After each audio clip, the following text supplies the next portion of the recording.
Humans of the cardboard, welcome back to Just Nuts, guys.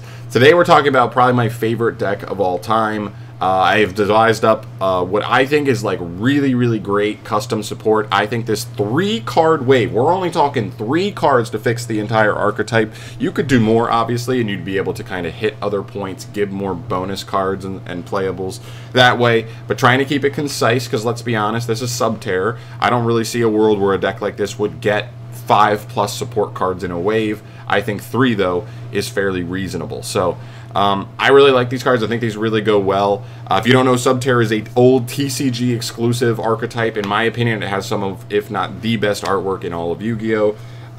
It's all about flipping their monsters face up and face down. That's kind of like how they thematically work, as they are subterranean like beings, and so they are face down, they're underground, and then they pop up to attack and do things and go from there.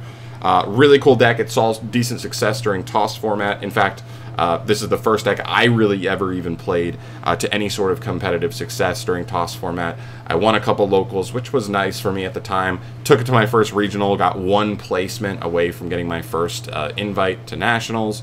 And yeah, I'm really fond of this deck. If you didn't hit it in the Sky Striker in TOS format, you were pretty good. But yeah, here's the thing. This deck is quintessential power creep. And so when you talk about what this archetype needs before we get into the actual new cards, obviously there are the big ones of just any old archetype that just hasn't kept up in the game. We need to increase the speed of this deck. We need to make sure that it can do more faster to keep up with the speed of the current game. We need to raise their ceiling. Historically, this deck literally like passed on Fiendus. Maybe you passed on Fiendus plus a set Final Battle. That is nothing in modern day Yu-Gi-Oh! Need to be able to do more turn 1. 3, you need more consistency. Like, legitimately, in the history of this card, City is the only starter. We are not going to be okay with 4 copies of a starter in our deck, and that's it. So we need to boost the consistency. And the other one, it kind of goes with power, is like resilience, the ability to like play through interactions, to have extenders that allow us to continue our lines once we do get interrupted, hand trapped, or going second, and go from there. As far as any specific things that SUBTERROR looks for, I think one of the big keys for me was I wanted to make Guru's flip effect more live more often. That's definitely a key we hit on here. And I wanted a second quick flip on the opponent's turn. This kind of goes into raising the ceiling of the deck. I think the cleanest way is to make behemoths more playable, and that way we would have a way to potentially flip Guru on the opponent's turn to search a Fiendus, set up the Omni Negate, as well as flip an Umastrix or whatever other behemoth you might want to lean into to get their interruption as well. And I think that goes into raising the ceiling and allowing us to just generate more advantage overall. So those were that's kind of where I'm at as far as the big things I wanted to help SUBTERROR with. Let's see how I did. Alright, number 1 on our new cards. SUBTERROR Nemesis Shaman. By the way, I did AI generated art. Shout out, by the way, to Yu-Gi-Oh! Card Maker. It's a cool website where you can design your own cards. They have their own like mini AI generator to just get you your artwork if you don't want to pull from somewhere else. But anyway, this is SUBTERROR Nemesis Shaman. She is a level 3 Earth Monster spellcaster. She, in my opinion, I kind of took Crawler Soma as a good starting point for her, because when I read Crawler Soma 2 or 3 years ago, whenever that card came out, I was pretty blown away, and I was like, oh my gosh, this is like almost the exact kind of SUBTERROR support I would want. It just has the wrong name and summons the wrong type of archetype out of the deck. So, here we go. She's a spellcaster. She can target 1 face-down defense mission monster on the field, special summon this card from your hand, then flip that target face up. You know, pretty solid. Jumps out of the hand. Pretty easy to set up because you can just set a monster to your field. Or even if you are playing books and stuff like that, you can potentially set an opponent's monster and flip it up just to get this card out, even if you have none, which is cool. Second effect, you can target 1 face-up monster on the field, flip that monster face down, then you can special summon 1 SUBTERROR monster from your deck in face-down defense position. So, again, very similar to Crawler Soma, just being able to pull a SUBTERROR straight out of the deck. Now, it does set it, so you don't just get it face up, but I still think it's worth it. You'll see that still works with like some of the other cards we get. Plus, it can flip anything face down. I like that this gives this card a way to set itself, because it sets itself up for its flip effect to work if you can find a way to flip it. Which is, third effect, on flip, you can target 1 face up card on the field, negate it.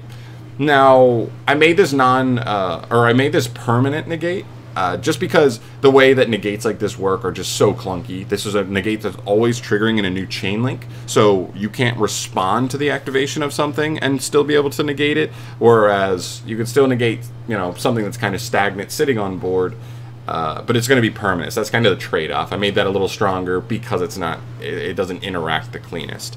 I made all these effects hard once per turn. You'll see that I think every effect on these cards is hard once per turn. It's 2025 almost, so let's do that. And one other thing I want to emphasize too, I am not an official Konami card designer. If there are any weird, like very tiny, like rulings based on the way I worded these cards, don't focus on those too much. I'm more so focused on like the way they work and like the overall, you know, focus of like what the effects are trying to get to do, not necessarily the exact wording and how they turn out with certain interactions or whatever. So just take them as the general gist. But I like this card a lot. It can be a starter, it can be an extender, it should mainly be an extender, but it really helps you push and just get advantage, right? It gets you this card plus another SUBTERROR out of the deck. I really like the design on this card. Next up, continuous spell, SUBTERROR Tunneling. This is the one that I felt the most clean. So many people love City, and they were like, give us ways to search City. I don't like that. I don't want more ways to search City. City's hard once per turn, so you would end up with just like redundant hands. But how about a second City, where you're getting more copies basically of City, but they also pair together to make for an even stronger impact. So this is SUBTERROR Tunneling, a continuous spell. Very important that it has SUBTERROR in the name, because historically, SUBTERRORs have only had Cave Clash as a continuous spell to make Gurus a quick effect live. But that card is ass, and we're not playing that ever again. That card's terrible. So here we go. When this card is activated, 3 hard ones per turn effects, by the way. When this card is activated, you can special summon 1 SUBTERROR monster from your deck in face-down defense position. So it kind of E-tellies you, but it E-tellies in face-down defense. Second effect, once per turn, if a monster is normal or special summoned while you control this face-up card, you can activate one of the following effects. The first one says flip a face-down SUBTERROR face-up. The second one is flip a face-up SUBTERROR face-down. So, I love this. I love this so much. So basically, this is City that doesn't take your normal summon and has SUBTERROR in the name. So it's extra searchable. It doesn't take your normal, so it adds on to City. If you already had to start by playing Guru early in the turn, or start by activating City and setting Guru, like, you could extend through that by using this card, because this does not take your normal summon. So many archetypes have their own E-telly, and that's basically what this is. This is basically summoning a SUBTERROR from deck face up, but it starts with them face down, so you're also getting their flip effects as well. Emergency Teleport already exists for, like, punks. Like, you know what I mean? Like, cards like this exist. I don't even think that's a crazy effect. And then the third effect, during your end phase, you can set 1 SUBTERROR trap card from your deck to your field. Again, all hard once per turn. I think this card is the cleanest, like, awesome, like, okay, just more copies of City, and doesn't take your normal summon, and it's a face-up SUBTERROR for Guru's quick effect. And honestly, I'm not even going to lie, originally this card only had 2 effects on it, those first 2 effects. I added the third effect because I kind of was coming to the conclusion after the support I had originally designed that I was just kind of like, shoot, is Final Battle just like dead? Like, are we just never playing Final Battle in the deck ever again? And so adding that last effect, just making Final Battle really grabbable for free, allows it to stay in the deck, whereas otherwise we may have just said, I don't know, this deck does too much now to even worry about Final Battle. And also I wanted to be able to set up the double quick flip. That was the other thing too. And so if we're going through this card, it felt like the support wasn't always getting to Final Battle as well. So because we're getting it for free, we're getting 2 quick flips set up. By the way, the flip on this card is worse than Final Battles, because Final Battle can just activate whenever. This card needs to react to a summon, so it's just a little bit less flexible in when you can use it. But I still feel like it's good enough, and this covers like so many bases for the deck. I really feel like these 2 cards are auto 3-ofs in the deck. They improve consistency. They force you to raise the count of engine in the deck, which makes stuff like the Dragoon package in the past like obsolete in the deck now, because the engine is just so much better. I really feel pretty good about these. And our final card, and I'm going to warn you before we get to it, this one is by far going to be the most divisive of the 3, because it's like, and I don't always love going this route for like designing new cards for archetypes, because it just seems like the easiest basic route. but it's Link 1 adjacent. And it's not actually a Link 1, it's actually a fusion, but this is SUBTERROR Behemoth Queen. I don't know how the AI art got this, but, you know, we're here. She's just a woman underground. But anyway, she's level 5. Doesn't really matter. She's a Fiend Fusion Effect monster. Technically, she takes 2 SUBTERROR monsters, but you're never summoning her that way. She says you must first special summon this card by tributing 1 face-down SUBTERROR monster on your field. Yeah, so really easy to summon any set SUBTERROR. But you'll see what her effects are, because I actually think they're pretty cool. Her first effect reads, if this card is special summoned, you can target 1 SUBTERROR monster in your graveyard. This effect becomes that monster's effect when that monster is flipped face up. So this effect is basically just copying a SUBTERROR monster's flip effect in grave. So if you tribute a Guru, you can use this effect to gain an additional search. If you target Umastrix, you can just get an additional banish for a monster on field. Pretty good removal. Ultra Maphis to book the entire field. Shaman to just negate a card permanently. And even stuff like Phosphoro Glacier to just get a Foolish Burial from deck. That's the only one I'm worried about, though. We'll talk about that. And the second effect, on flip, I did want to give this, and that was a key too. They have the Link monster in this deck, so you may be like, oh, but technically they've already gone the Link route. I'm surprised you went away from the Link route. My thing is, like, we're a flip deck, and you gave an extra deck monster to the flip deck. That's the only type of extra deck monster that cannot be flipped up or down. That makes no sense to me. So I actually want to give this card still a flip effect. Its effect is, on flip, you can target a SUBTERROR card in your grave, add it back to your hand. So, like I said earlier, if Cave Clash is obsolete, is not even ever worth considering again with support like this in the deck, the one thing I like about the card is the utility to add back. And to be honest, I don't want to have to play multiple Fiendus. So being able to get into this card, get this card flipped up and down on like a follow-up turn, or even on the opponent's turn, to get Fiendus back to hand, just allows us to only have to play 1 Fiendus, because Fiendus has just never been a good draw, but we've been forced to play it at 2 or even 3 sometimes, just because you knew you were getting into grind games, you needed that negate over and over again, and this card allows us to just retrieve that from grave and not have to play a brick in multiples like that, but still be really good in the deck.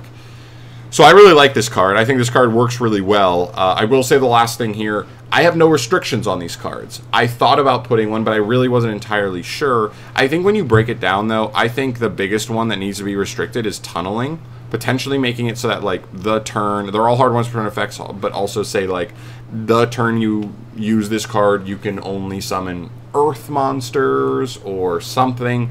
My fear is Phosphoro Glacier, that this is a card that doesn't take your normal summon, and you just go activate set Phosphoro Glacier, then immediately flip it up with the second effect. Then Phosphoro Glacier gets to send any card in your deck to the grave. It is a generic Foolish Burial, and then on the opponent's turn, you can reset your Phosphoro Glacier, and then flip it up again with this and get 2. So, we're just talking about how Beatrice just got banned recently. Do we want a package like that that generically gives you 2? Actually 2 even turn 1, because you could then tribute the Phosphoro Glacier to summon Queen, and then use Queen to copy it and get 2 Foolish Burials on turn 1 without normal summon, you know? So, like, I think tunneling's the key there. If we put a pretty rough restriction on tunneling, then I think that's maybe the route you could go. But that would be my main concern. Otherwise, a lot of these, if you were going to play these cards as a package generically, you'd be playing like bricks, like a bad brick ratio. So I'm not that worried about it. But I really like these cards. If you look at it, a lot of your 1 card lines that you would ever do in the deck now, they're not even out of this world. They can end on 2 to 3 interruptions with some decent follow-up. Like, we're not even talking, like, craziness. Like, I'm not trying to push it. And then just, like, for a simple little deck breakdown here, you have, obviously, your 3 Guru, just to show you kind of an example of what the deck would probably look like going forward.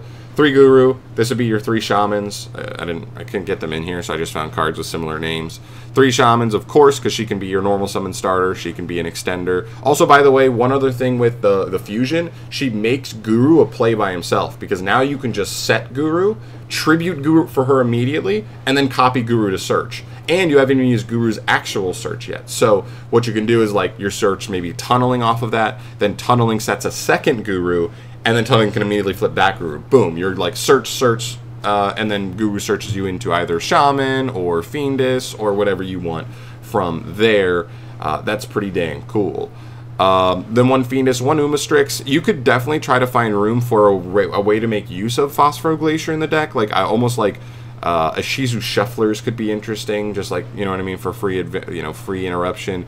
Ultra Maphis is another one, but if the deck's so much better at facilitating Guru, it does make you wonder if Ultra Maphis is definitely worth maining. Maybe there could be some matchups where sidewise he's pretty cool, but other than that, I'm not sure if he makes the cut. But Umastrix 100% is back in the deck. 100%.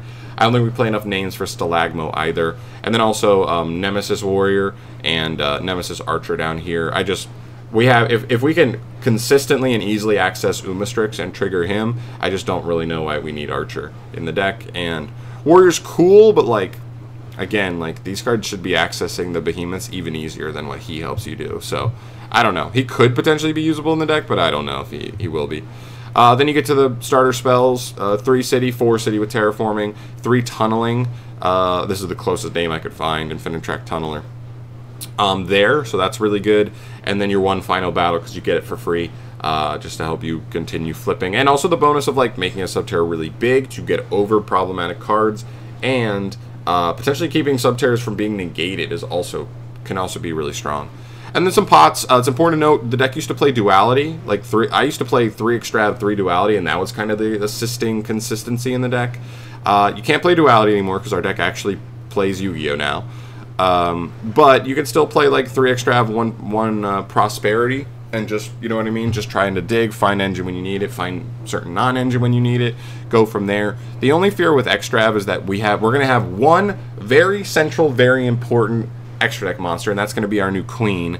There's actually no extra deck monsters with Queen in the name, but this is the closest thing I ended on. But to be fair with Queen, a lot of times the first copy is going to be really important. After that, not going to be that important. So, it's not the end of the world. As long as you have 1 copy after Extrav, you should be okay. But it is what it is. And there you go. So, it's a deck that probably takes around 20 cards to just build out your basic starter of the deck, and then you have 20 slots for an assisting engine like Fiendsmith or maybe Kashtira, something that doesn't take your normal, most likely, that also might not care about the restriction, whatever restriction you would want to add to these cards. But this is about where I land on the deck. I love the idea of the support. If this came out tomorrow, I would be the happiest Yu-Gi-Oh player on the planet, probably. It's so cool, and I know it's a TCG exclusive archetype, which means it's probably less likely than other archetypes to get support sooner than later, but man, it's been a while, and man, I just feel like Konami, they should do it, because I know there's a fan base behind Subterror. They've kind of withered away, so it's hard to really do much with them these days. But hopefully Konami maybe takes a look at this. Maybe they get some ideas. Maybe it's something that gives them some incentive to go out and do it. But this would be perfect for me. I'd love this so much. So there you go. Those are my thoughts. Those are my custom support cards for Subterror. Let me know your thoughts down below. Again, I tried to condense this into 3 cards, so there's a world where I could have tried to go for 4 or 5 and maybe make these a little bit slightly weaker, but then make some other decent cards as well. But with 3 cards, I felt like this hits the mark pretty damn well. But let me know your guys' thoughts down below. Where do you land on these? Are these too good, or are there certain things about the way they work that you would adjust? I'd love to hear your thoughts below on this stuff down below. And I'll see you in the next one. Thanks for watching. Peace.